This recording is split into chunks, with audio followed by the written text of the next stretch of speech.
Hello, everyone. This is the Pressway Lifestyle Inspired podcast. It does interviews with lovely people like Miss Sandra here on topics to help our listeners, that's you, find the resources, tools, and support that they need to be their best inspired self.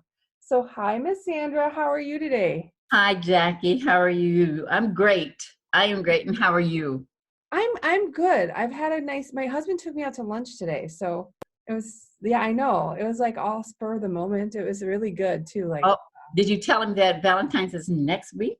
oh, he always forgets. We have four Oh, kids. Remember Valentine's Day. he, tell him, you'll have to give him hints that he can do it again next week, too. That's a good idea. You're smart. I got to keep up with you. Let's keep together. We have to keep together. You have good Eh, ideas. So, I met Miss Sandra Lynch. I met her on a group called Boss Moms, and that's a frequent response for me, actually, for quite a few of my guests. And it's a great community where all women that are in business, side hustling, full-time hustling, entrepreneurs, right, getting out there and putting their stamp in the world. And I just really, really, first of all, you're a lot of fun, Sandra. And Thank second, you. I like your business name so much. It's the Online Business Concierge, right? Yes, it is. Could you Um, tell us a little bit about like yourself and what that is? okay. Now, that's interesting because I am online and I'm about business. But I'm also a go-to person. You know, when you go into a hotel, the concierge, what is it you do or how do you go about there? Well, number one, I'm a seasoned professional bookkeeper and then a serial entrepreneur. So let's see, I have 50 plus years of being a serial entrepreneur. So from a time I was 7 years old up to okay, now I've been some kind of an entrepreneur, or as we call it, a hustlepreneur. And so I've learned the hard way a lot of neat things. And then as a professional bookkeeper, I've been a professional bookkeeper for 20 years. And and it's not a bad thing. I liked it because I work with a variety of business owners in a different industries, and I found out there were so many things from that. I also I'm also a business plan writer. I help people write business plans, and business plans come in a variety of formats. There's the one where you need one if you're going for funding and you're not the conventional one. There's one that you need if you are um, uh, let's see, turnkey. Those turnkey business like multi-level marketers or direct sellers, because those are kind of easy to fix, but you also need to put in what we call the strength, weakness, opportunity, the SWOT. Yep, the SWOT, so that you can show how your business is different or how you fit into that business.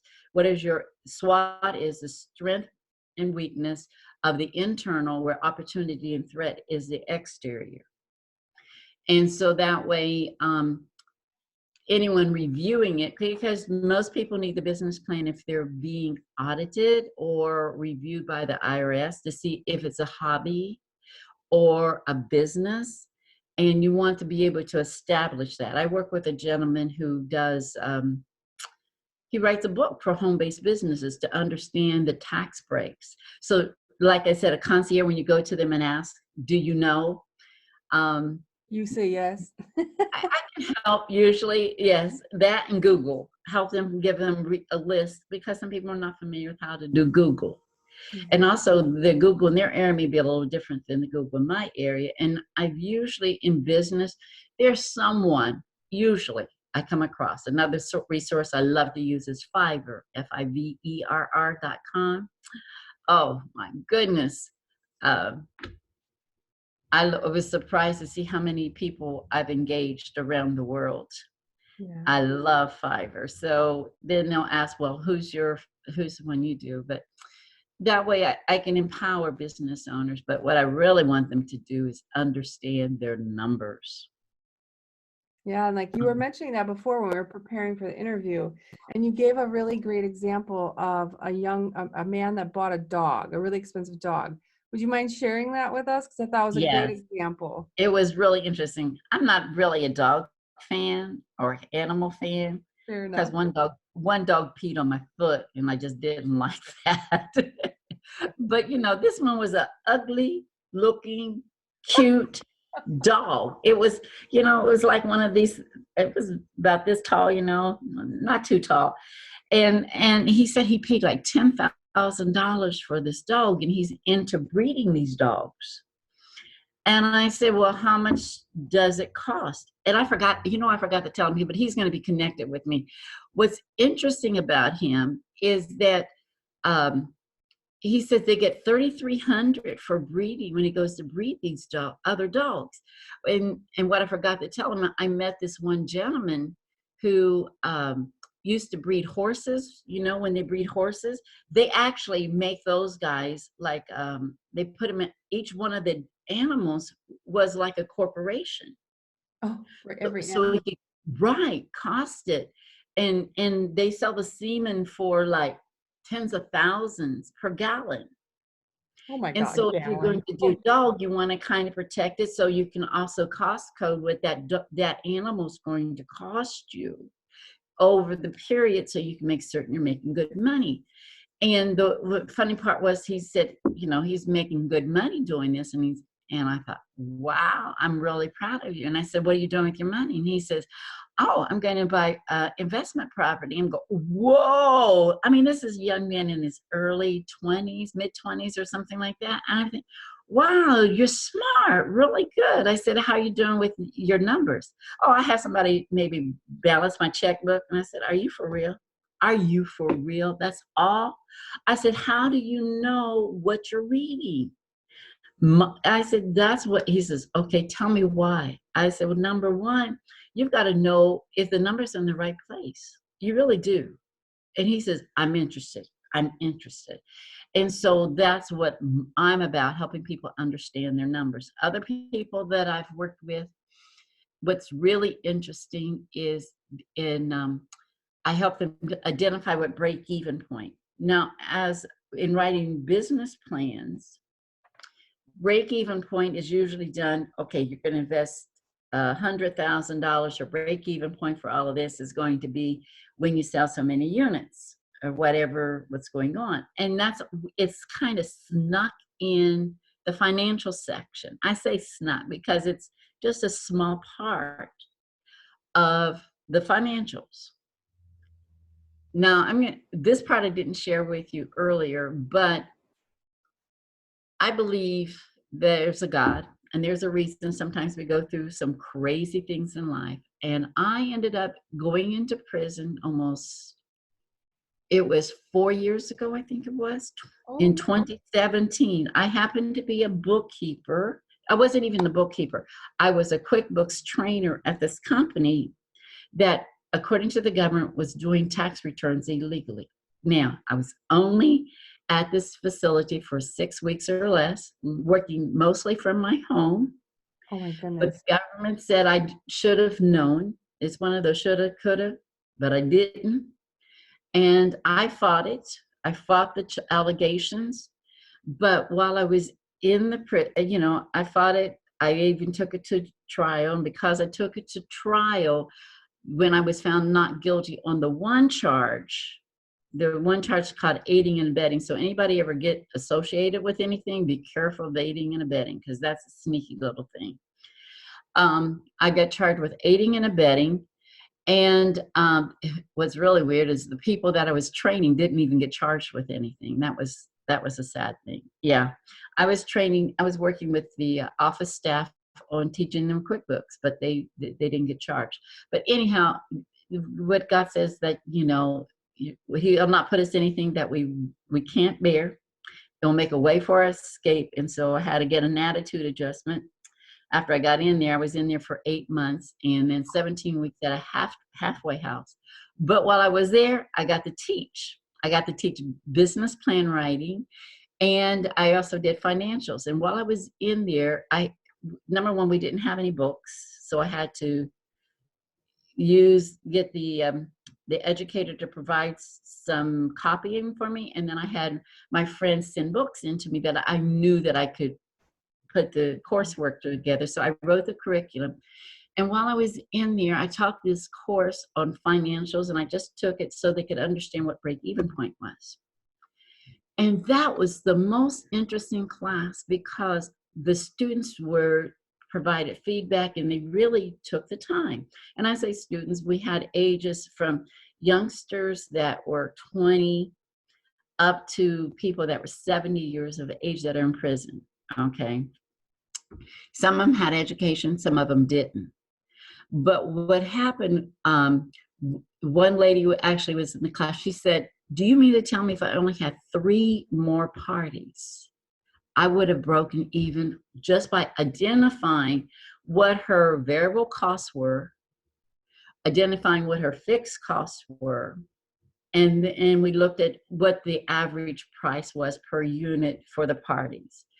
And then what she wanted, she was able to calculate how many parties she needed every month in order to break even. Now, you've got to understand what break even point is. And what I tell people, it's when the revenue, that's your money coming in, your sales, equals what you're spending, your expenditures, your fixed cost. And it equals 0. That's where they meet, 0. So that I go over that all the time. But what's interesting in identifying what break even is, when I teach the class, I also not only talk about units, I also talk about break even sales dollars. Now, break even sales dollars, that means how much money is going to be in your bank account as a result of that units being realized. So if you're selling something for $10 and you need to sell 120 units, that's going to be, 120, and that's going to be $1,200, right? That's going to be in your bank account. So if it's $100, that's going to be $12,000. So I've worked these numbers with people. And then we go and talk about, I have a little program that I wrote to help people calculate this part out real quick. And they see there's $12,000 of revenue or income, it's revenue in their bank account. And they think they can go shopping based off of that. And I always like to bring that point up. Look at the money that would be in your bank account. Yes, I did it. And I said, well, you're excited. I said, here's where it says that you only made a profit. The money left over after all your expenses is $1 because of your they price. said, but there's 12,000. I said, what is break even? Break even is where revenue hits expenses. And I said, what does it equal? 0. I said, the reason why you may have that $1 left over is because you only needed to sell like 11,999, right? Yes. It's 0.99 or 97, and that's what the problem. That's what the challenge is. And when they sit there and they think about it, and their lights, and they go, that's where I've gone wrong. I said, because what has happened when we take it step by step, you're learning that what your cost for each item is being paid for as you go through, and then it comes to fixed costs. So then from that one class, I went ahead and wrote an infogram that shows the money route to profit. Because when money comes in, or the sales, automatically it has a pit stop at cost of goods sold, right? And then, so the money has now called revenue, and then there's money left over. Its next pit stop is overhead or your fixed cost. And it's only once fixed cost is settled for that period of time can you say there's profit. And then if not, you got to keep going back around and do the sales. And so I made an infogram of that. I had going to Fiverr. I had an expert out there that was an artist, and he put it together. It looks so good. So my goal now is that I have it converted, have a I have it as a poster, but I'm wanting to put it as a mouse pad. Oh, fun. Yeah, It that's smart. is a mouse pad.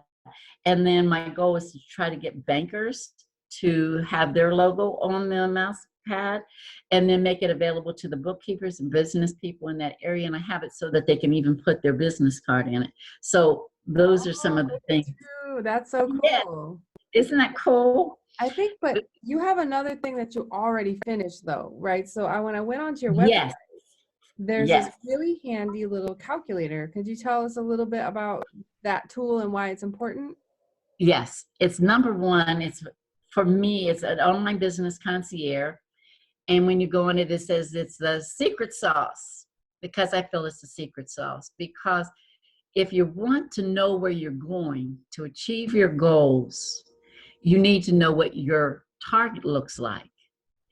Are you wanting, I see people do SMART goals and they say, oh, I want to generate $20,000 a month. That's good.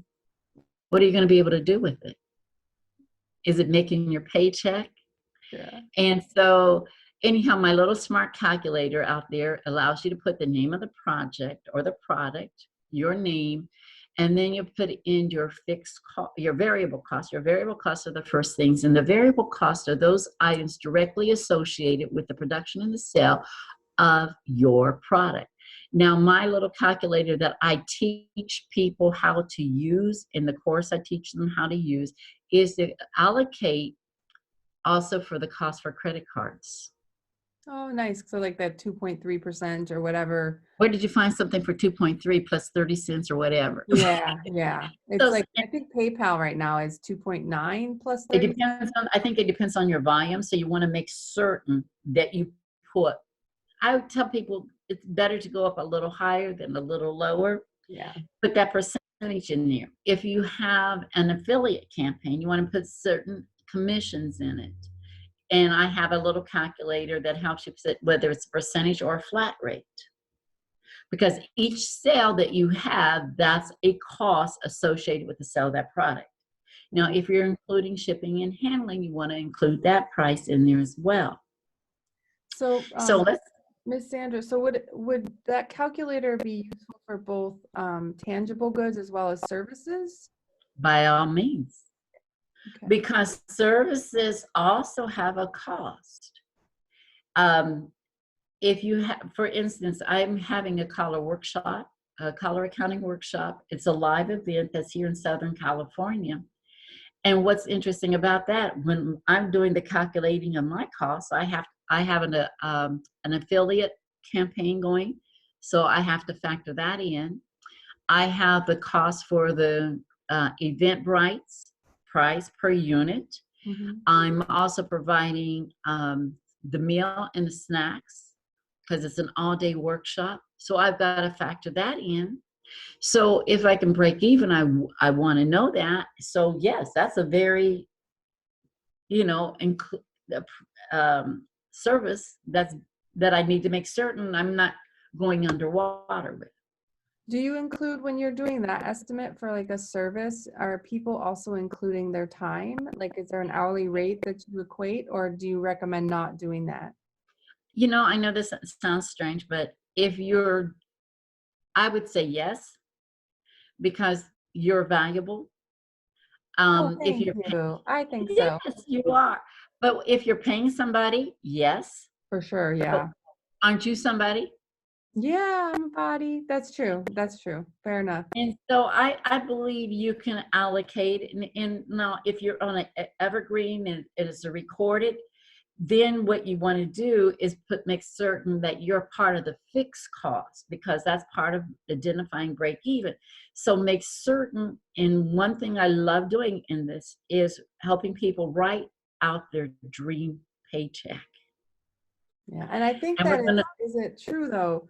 I think you've alluded to it before. Often people think when they say, you're like, well, what do you want to, like, how much do you want to make? And someone say, I want to make $20,000 a month. But they really mean they want to sell $20,000 worth of things, and they don't really think about, no, they actually wanted $20,000 left over, right after the fixed costs and all of it. Is that what you're kind of mean, running into people not I understanding the number kind of? yes, yes, because my question is, that's why I like to ask more questions. Is that gross revenue? Is that the money coming in? And then with the next question is, what are you going to do with it? And people want to take their profit out of, or they want to take their paycheck out of profit. And what I like people to know is that if you're a corporation and you're getting a paycheck out of your corporation, whether you're big or small, depending on how you're being set up, your business is set up. The corporation, you most definitely need to put in your salary, but there's also a cost for your salary. Now, if you're planning on doing a draw is for sole proprietors where you're taking the money out. You need to figure out what it's going to cost you on the back end when you go to pay taxes. Now, if people are taking their money out of the revenue that comes in before they get the break even, there's still some problems. And that's why my goal is to help business owners to reverse the trend of business failure so that business owners don't leave it to a bookkeeper, a CPA, to give them their numbers. I want them to understand where the money's coming from and where it's going and why. Because if you learn to use your business financial reports for better, you'll be able to make better decisions. Stop and think about that. Yeah, You'll be able to have better results, right? Yeah. You'll be able to have more communication. So if you're sitting down to a banker and you say, I need a line of credit for such and such, and this is what's going to happen, and you hand them your financial reports, and you can say, well, we're going to put this much money for marketing, we're going to put this much money for that. Or you can even ask investors or bankers, what is your criteria for lending money or investing? Mm-hmm.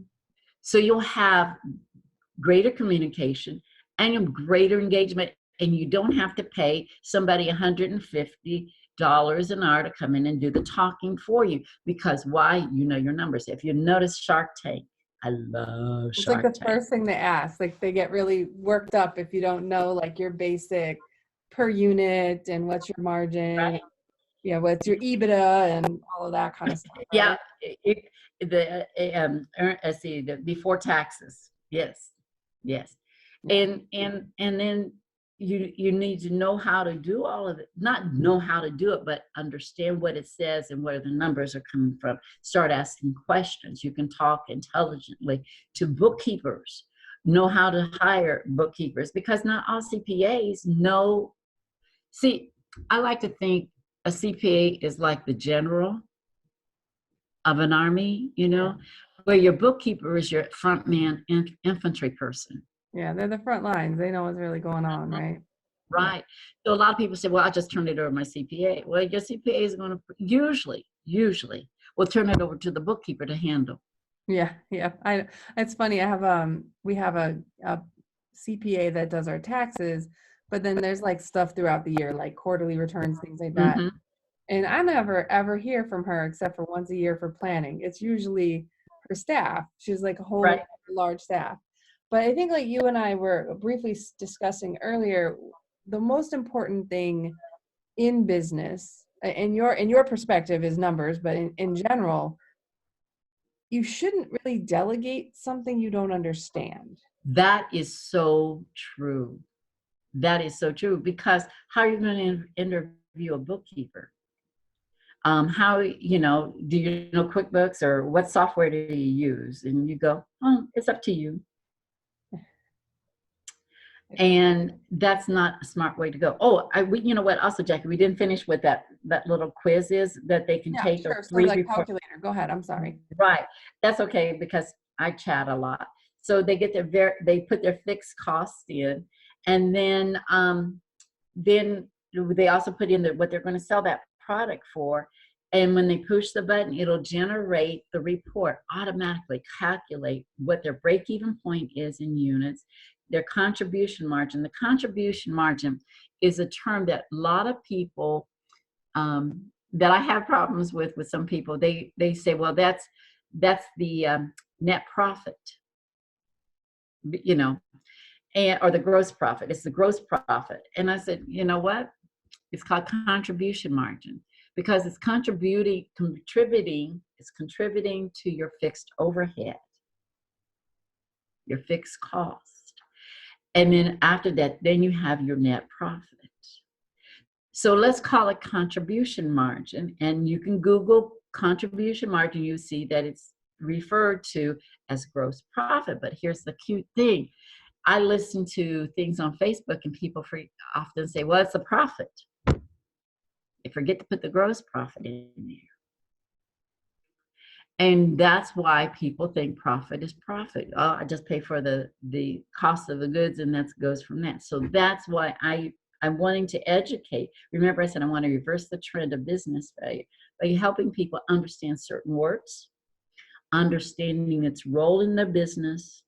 Because if you are the business owner, you're setting your prices, and this is going back to what we just talked about, and understanding your prices and what's involved in it, and then doing this little calculator and being able to come up with your numbers, you can say, well, it took me more time to generate that, and then you can see your value as a business owner. I have a friend that makes the best hibiscus tea. Oh, she's from Honduras, and she puts ginger in it. Oh, she takes a hibiscus flower. Oh, it's so good. I said, girl, you got to take this and make this and sell it. It's so good. And I'm ready with the calculator so she can do the calculations to make sure. Because, she could, if it's bottled properly and natural, with because she uses the right kind of sweetener or sugar in it, she could have a sucker in vending machines. Can you imagine that? Oh, I like tea. I'm a tea drinker, so I would be happy. Oh, girl, if I could ship that to you, I'm serious. I've actually taken her. Remember, I told you I find people to help. That I took her to a company that can help her package it. Oh, nice. Yes, it's up in Burbank, and it's just she doesn't believe enough in herself to do it. Yeah, I find that a lot too, and I think well, that's one of the trends I'm trying to break, is that women not seeing the value that they have in the world. And so, and my work as a success coach, I work on helping successful women and moms find work-life balance. There isn't a balance; it's really an integration. But that's right. But everyone searches that word on the internet, because the women are amazing. They're full of so much power and creativity and love and compassion, and they're the only ones that don't know. They're the only ones that don't know that about themselves. We've been told, or we maybe our stories that we were told as children, we're the right hand for the man or whatever, until we learn that, we're really the one that's kind of powering them, and stuff like that. But yes, we are very creative. I didn't share this with you, but I think it was only on my website. My website is a work in progress, but I teach from 2 Kings 4:1-7. And do you realize that's the original home-based business model? No, that's neat. 2 Kings 4:1-7 is a story of the widow woman whose husband had died and left her in debt. And the creditor was coming to take her 2 sons and enslave them, settle that debt. Now, you and I as women can identify with that story. The husband not being at the house, and so she goes to Elijah, who's a prophet. Now, what I tell people is what I learned from that story. Number one, she had her why.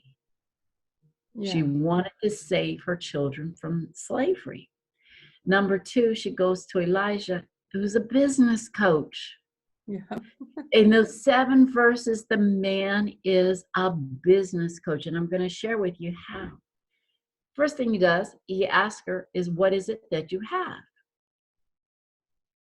And her response is just like anybody coming to you for help. And they say, I want to be a business owner. And you say, what is it that you want to do? And they go, I don't know. Yeah. And you say, well, what do you like to do? And they'll come up with 2 or 3 things. And it's okay. Elijah heard the woman, and she says, well, I have nothing. Isn't that a response we've heard? And she goes, well, I have a little oil. And so Elijah tells her, with that, I call that self-inventory. What is it that you have? That's number 3. And I said, in writing and doing this stuff, I said, God, why did she say she had nothing? And here's how you know it was a godly response. She'd been giving it away. Ooh, that hurt. That stepped on my toe really bad. Yeah. So here's what Elisha does. He says, go borrow many vessels, not a few, but many. Now stop and think about that. That's today's crowdfunding method. Yeah, that's true. Crowdfunding. Then he says to her, take those, then you go borrow many vessels, not a few, but many from your neighbors. Take them and then go into your house. Now, listen to this, home-based business. Go into your house, close the door behind you, have your sons hand you those vessels, and you fill it with the oil until there's no more. What's a home-based business? You do it at home and then Put your kids to work. put your kids to work. Yep. Did he not? Yeah. And did he not, in that one verse, give her a business plan? Yeah, he did. That's really interesting. I love that perspective. It was. I mean, in one sentence, I do 1-page business plans, which are great to help people strategically plan for the year, what they're going to get done. And it's a 1-page, really good. We cover the 5 areas in it. That man did it in 1 verse. Well, it was divine. It was divine, but it was still good. And so let's look what she had. She had her why. She got a business coach. She crowdfunded. She got the community and her children involved. She did self-inventory, and she had a business plan, right? So the 7th thing is she has to be coachable. Because she did all of that, she comes back to Elisha and says to ask him, now what am I going to do? Now here's where I come in. That's kind of interesting. He says, you go sell it and you'll have sufficient to live off, settle the debt and live off for the rest of your life. She had to know her numbers. Yeah. Yeah. Like, what does that mean? Do I sell them all? Do I sell them for like 20 cents or $400? Right. And he said she had sufficient to live off for the rest of her life. So there's our first 401k. Boom, boom, boom. 8 principles. I love it. 8 principles. And then the other verse is Luke 14:28. Who's going to first start building a tower and doesn't calculate the whole cost unless he build a foundation and his neighbor, and he can't finish it anymore. And his neighbor said, he didn't do a good job, did he? And that is still relevant today. Yeah, that's amazing. I love that. That was like the Elijah story is fantastic. Like I've heard it before, but certainly not with that take. And like Mary Kay Ash should have been telling the whole world that story. That's her gig. That's amazing. Well, yeah, I've learned a lot from you today, and I've had a wonderful time. I wonder if you can tell the listeners that if they're looking to understand break even or put together a business plan, like how do they find Miss Sandra Lynch to help them out with that? Well, they can go to my website. Understand it's not totally finished yet, but it's there. Lovely. Work in progress. They can go and do, they can connect at onlinebusinessconcierge.com. They can also find me on Facebook. I am on Facebook, Online Business Concierge. Facebook, right. Put it in there, all one. And hook up there. We're putting together a Facebook group for money power movement because money is powerful. Money is powerful, but you got to know how to make it work for you. Oh, I love that. So when we publish your podcast, ma'am, we're going to have all those details in the Okay. description as well, so that people can easily get to their online concierge and be able to find you without having to kind of look around. And if Right. when your Facebook group's ready, just send me an update because It's we'll have there. They can go there and get there because I'm doing a lot of work in that we're posting and posting, and I want people to interact. I found out the other day that how she's getting people to engage and how they can do podcast or they'll do interviews and do the same. So I think we're going to do the top 10 for the month and get people to engage as well, just like you're doing. I think it's so great because we don't know the problems people are having. And we lurk. I'm a good lurker too, but I've learned to start connecting and communicating with people on social media.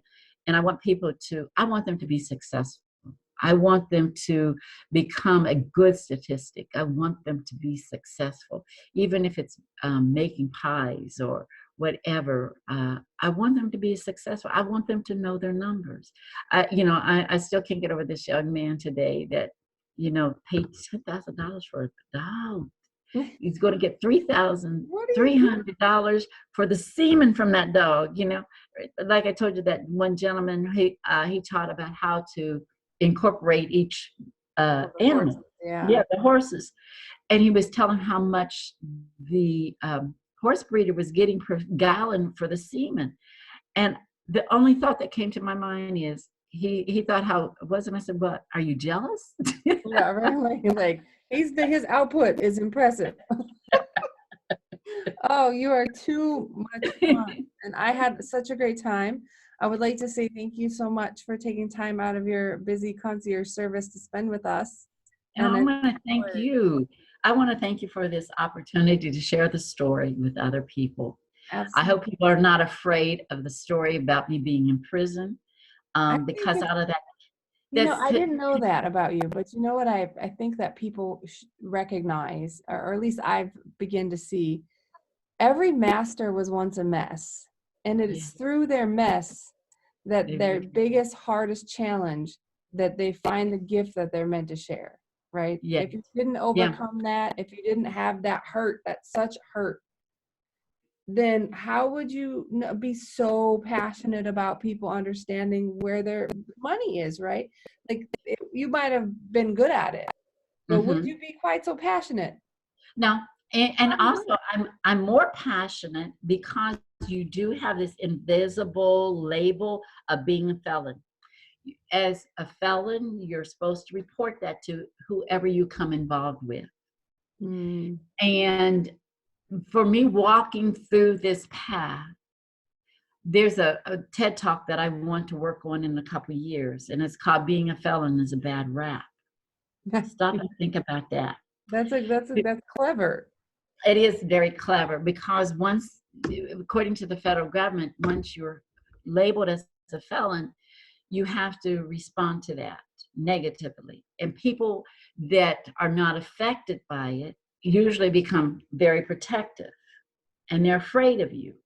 Well, felons come in all variety. We're not, as you see, I'm a 67-year-old grandmother.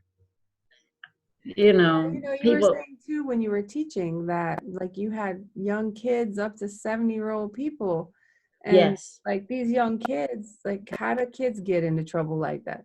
Like there's mostly, yeah, most of the kids were in drugs, the ones I met. My one friend that was there, and I met new people there, and we became friends.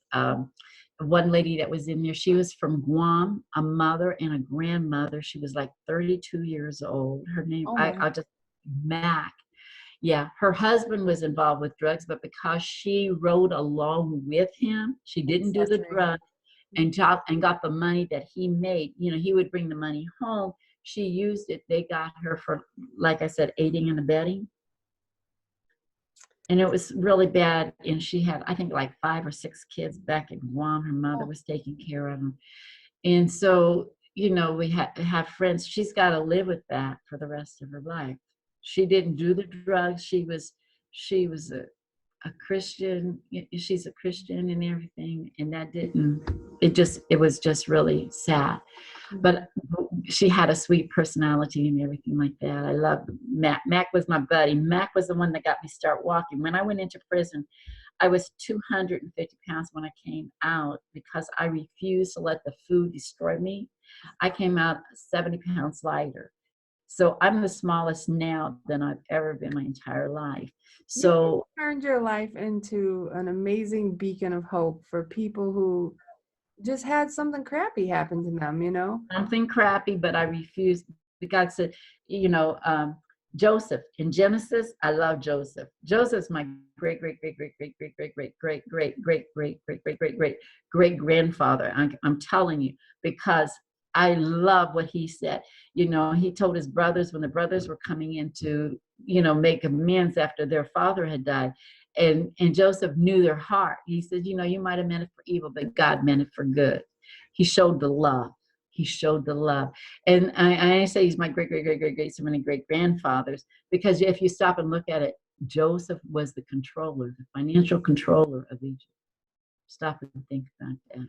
Yeah, that's beautiful. Not that I'm going to become the financial controller of any country. I just want to empower. You're going to go to heaven and be doing the books. That's what. You're like, no, Jesus, you cannot do that today. No. You are not at break even yet, son. You must. What we're going to do is empower the people on this end. That's what we're going to do. Yeah. That's my goal, and that's my mission, because my goal is to share that story with people, so that they can see that there's nothing new under the sun. When we look at crowdfunding, we think it's a 20-30-year-old industry, and it's not. It's back there in 2 Kings, which is the Old Testament. It started. Have you ever heard of Lisa Nichols? She's like, yes, yeah, she's just this light of hope and shining star that is super powerful and great at helping women see their light. And she said something very much too about, your failure isn't the end. It's the beginning of the lesson that you were meant to learn. And it often becomes the thing that you give back with. Yep. Yeah. See, that's what I'm also teaching people. Like I said, those people, there are so many they're entrepreneurs that were in prison.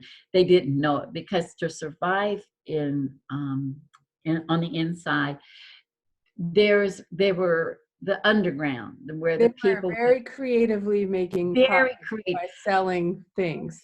They would make stuff and they would sell it, and we never saw any money while we were inside. It was bartering.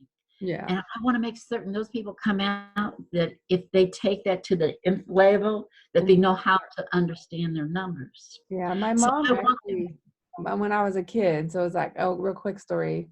She was dating this man named Bill Bowden. He was in prison for, it doesn't matter, for a long time. And he used to take rocks from the yard, right? When you're out in the common yard. We could visit him outside and stuff. And he took these rocks, and he found it. He had a lot of time, so he polished these tiny little pebbles, and he would mount them on felt, because they wouldn't allow them to have certain sharp stuff. And he would make little mini grandfather clocks, but that the top would come off, so they were covered with a rock, the whole clock. And then they would let him buy like the mechanic for the right at the end, right? So he could get all of it together. Beautiful, right? Beautiful stuff. And he made my mom, we had 10 of them around the house, because it was something he could do. And I thought, oh my gosh, what a amazing skill. He was an artist. He used to draw with chalk, and because he couldn't have other things, but he did white chalk on black felt. Beautiful, beautiful art. And I thought, if you could just figure out how to monetize that, you're much more comfortable. Yes. And that's what happens, and that's what I want to teach people so badly, so they know their numbers. That's all. That's Well, it. you're already doing that, aren't you? You're like, Yes, I am, but I want more people. I want to trend. I want to reverse that trend of business failure. I'm having right now, my biggest issue is finding people and saying the right words that they want to know their numbers. Because yeah. they're saying, oh, somebody else is going to do it. See, there's a difference between a bookkeeper, a CPA, and even a tax preparer. There's some people that are But just tax you're none of preparers. those things. You're kind of like their financial advocate, right? You're Yes. helping their money speak for Mhm. them in the right way, Right. you know? Right. So And in it's giving them nice. the power to speak. I want to Yeah, give them the power to speak. All I am is a business profit coach. yeah. That's not A all you bit. are, but it's one of your super.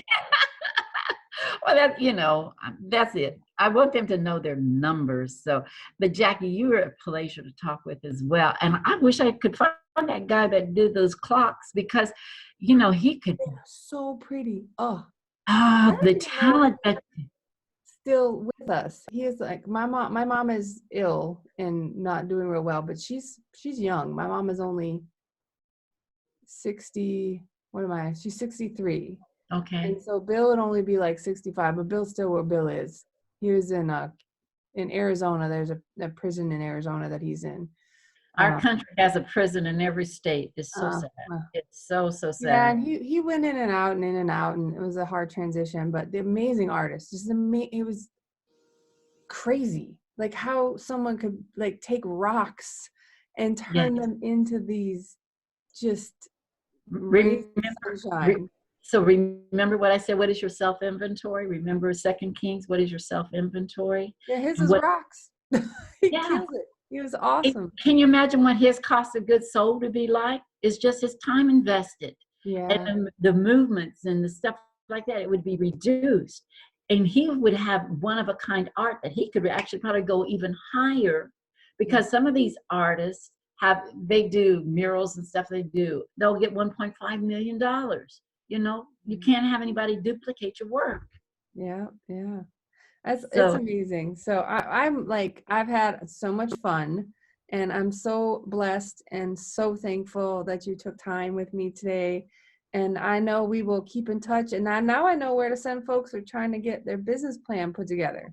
right. Oh, lovely. I love it. I love it. And it depends what kind of business and what purpose, because there's more than one kind. For sure. For sure. But if they want to know their numbers, oh yes, yes. You're If you're they you're on you're on I, you're on oh, board for it. All right. I'm So ready for it. everyone, this is my very good friend, Miss Sandra Lynch. She's Yes. at onlinebusinessconcierge.com. She has some great tools on her website, and you can also find her on Facebook. All of the information will be in the comments. And hey, if you need help, I think they know who they can come to, right? Yes.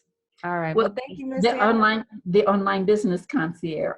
I know. All right. I'll talk to you soon. Bye-bye. Thank you. Bye bye.